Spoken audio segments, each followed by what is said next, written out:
Well, that escalated from the least interesting turn to perhaps the most interesting turn by far, as now you can see another great power has fallen, and that is being Japan, even though they only actually got to go two times out of 70 turns.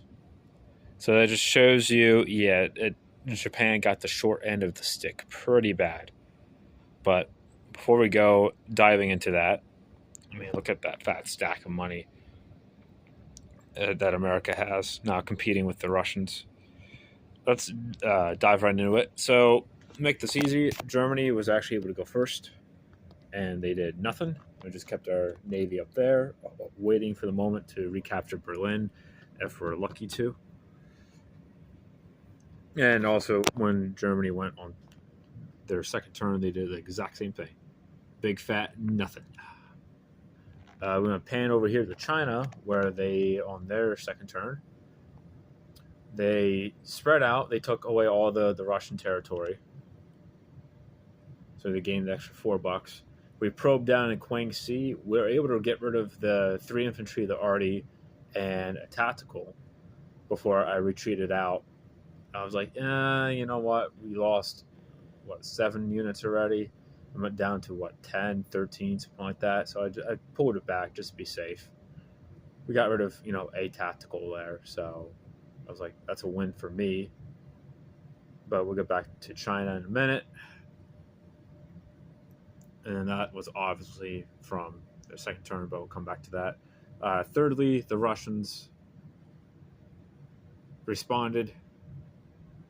They ended up taking Paris, Holland as well. And obviously you could see the British went in and took those back. We went into northern Italy there as well. And flew our Air Force, starting to build more aircraft. So we're going to start getting a second Air Force going.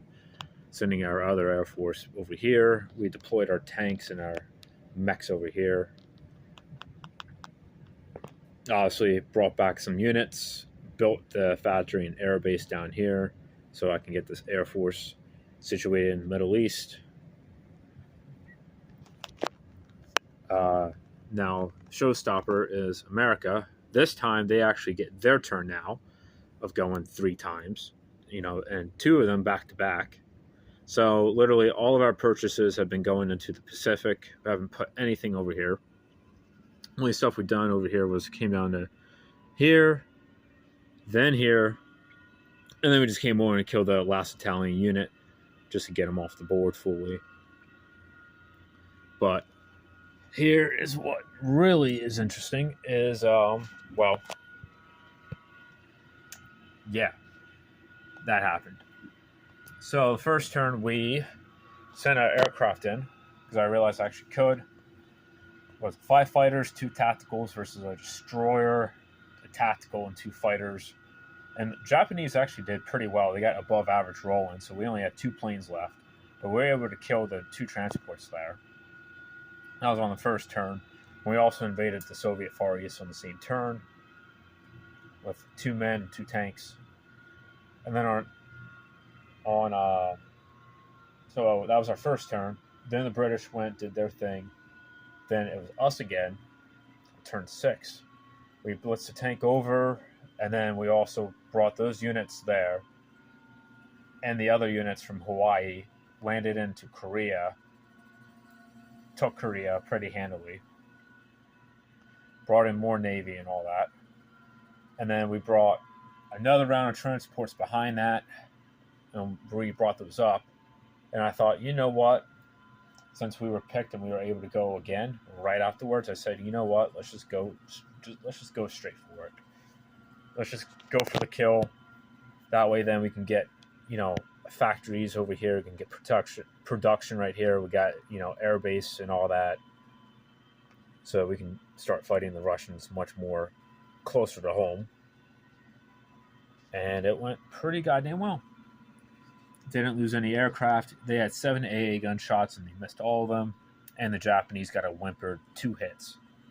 So comparing that to that American Navy to this Japanese Navy, yeah, the Americans have the upper hand on naval-wise.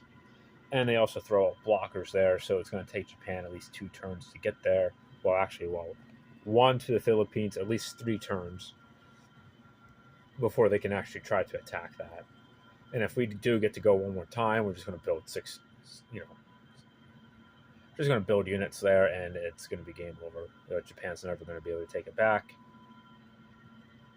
So that was quite the plot twist there. Who went 9th? Oh, yeah. India went 9th. We decided to split our army in half. Let's just start sending it all the way, clearing out Southeast Asia and start attacking China then. Because seeing Japan fall like that, I highly doubt they're going to go after Calcutta. Now at this point, because it won't matter because they can't collect the money. And every single unit that they lose is one less unit that they have on the board, and they can't get back until they get their capital back, which I don't think will happen.